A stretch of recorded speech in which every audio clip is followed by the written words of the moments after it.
Hello আমার YouTube সকল বন্ধুদের।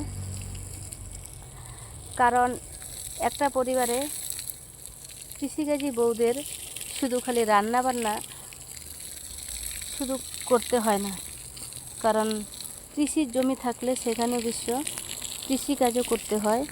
কারণ কৃষিকাজে যে কতটা পরিশ্রম যারা হয়তো করো না তারা হয়তো তোমরা বুঝতে পারবে না কৃষিকাজে যে কতটা পরিশ্রম একটা বাড়ির বউদের। কারণ অনেক কিছু কাজই করতে হয়, কারণ জমির কাজ থেকে শুরু করে ধানের কাজ থেকে শুরু করে ধানের জমিতে মানে কি বিভিন্ন ধরনের ফসলও করতে হয়। আমাদের ধান ক্ষেত যখন জমি জ্যৈষ্ঠ আষাঢ় মাসে ধান গাড়া হয় তখন কিন্তু ধান খেতেও আমাদের কাজ করতে হয়, বাড়িতে কাজ করতে হয়। কারণ এখন আমি একটু জমিতে কাজ করছি, কারণ এই ক্ষেতটায় দেখতে পাচ্ছ তোমাদের সামনে একটু শেয়ার করছি। দেখো এই ক্ষেতে আমি মূলা শাক বুনেছি, ডাঁটা শাক বুনেছি, ধনে শাক বুনেছি, তারপর পালং শাক বুনেছি, লাফা শাক বুনেছি। হয়তো সবাই এই শাকটা হয়তো কিছু কিছু মানুষ জানবে মূলা শাক কাকে বলে, ডাঁটা শাকটা চিনবে, কিন্তু ধনে শাকটাও চিনবে, কিন্তু ডাঁটা মূলা ছিটা লঙ্কা, এই দেখো লঙ্কা খেতে আমি কাজ করছি এখন। কাজের মধ্য দিয়েই কিন্তু ইউটিউবে মাঝে মাঝে একটু কাজ করে থাকি, কারণ অনেক দিন থেকে অবশ্য লং ভিডিও আর কি বড় ভিডিও দেওয়াই হয় না, তাই কাজের মধ্যে দিয়ে সময়ও পাচ্ছি না। তো এখন একটু আমি কাজ করছি কাজের মধ্যে, কারণ দুটো বাচ্চাকে সামলে অনেক কাজ করতে হয় জানো, বাড়ির সমস্ত কাজ। সকালবেলা উঠে কত কিছু কাজ করতে হয়, তারপর 10টা হতে হতে স্কুলের গাড়ি ঢুকে যায়, তাই সেই বাচ্চাকে রেডি করতে হয়, খাওয়াতে হয়।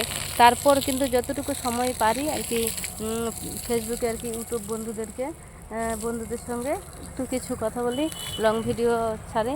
অনেক দিন থেকে লং ভিডিও দেওয়া হয় না, তাই তাই এখন আমি কাজ করছি, ভাবলাম যে না কাজের মধ্য দিয়েই একটি ভিডিও তৈরি করে নেই, কারণ হয়তো পরে সময় পাবো না। কারণ বন্ধুরা, কারা কারা কৃষিকাজ করো, কৃষিকাজ যাদের জমি আছে তারা হয়তো কৃষিকাজ সম্বন্ধে অনেকটাই ধারণা, কারণ কৃষিকাজ করলে বাঁধাকপি অনেকটাই ধারণা। যে সময়ে যেই চাষ করা হয় সব চাষই কিন্তু করতে হয়, হয়তো কিন্তু বাঁধাকপি ফুলকপি, তারপর তোমার ছিটা লঙ্কা, লঙ্কার গুঁড়ো লঙ্কা, এই যে মূলা শাক, ডাঁটা শাক। এখন এইগুলো খেতে জল দিচ্ছি এখন একটু, কারণ এখন জল দিচ্ছি। সব কাজেই কিন্তু আমাদের মতো বউদের কৃষিকাজী বউদের করতে হয়। তোমরা হয়তো যারা কৃষিকাজ করো না তারা হয়তো বুঝবে না কৃষিকাজে যে কতটা পরিশ্রম করতে হয়। যারা কৃষিকাজ করো, কৃষি জমি আছে, তারাই কিন্তু একমাত্র বুঝতে পারবে কৃষিকাজে কতটা কী করতে হয়। এখন আমি কি করছি দেখতে পাচ্ছ, এখানে মূলা বুনেছিলাম, ডাঁটা বুনেছিলাম, সেই শাকটাকে একটু জল দিচ্ছি, কারণ এই রস কম হলে শাকটা খুব তাড়াতাড়ি বড় হয়ে উঠবে না। এখন এই শাকগুলোকে বড় করার জন্য একটু জল দিচ্ছি, তাই জল দিচ্ছি আর তোমাদের সঙ্গে শেয়ার করছি। কারণ একটা পাশের বাড়ির বউ আমাকে দেখছিল, আমার ভিডিও করা দেখে, তাই এখন আমি এই যে তোমাদের সামনেও দেখাচ্ছি। হয়তো খুব বেশি বড় হয়ে গেছে ভিডিওটি, আর বড় করতে চাই না। যখন একটু বড় হবে তখন তোমাদের সামনে তুলে ধরবো। আর যদি কেউ শাক খেতে চাও তাহলে আমার কমেন্ট বক্সে এসো, বাড়ি কোথায় আমি তার বাড়িতে পৌঁছে দিব, আমার এই শাক ডেলিভারি করে দেব।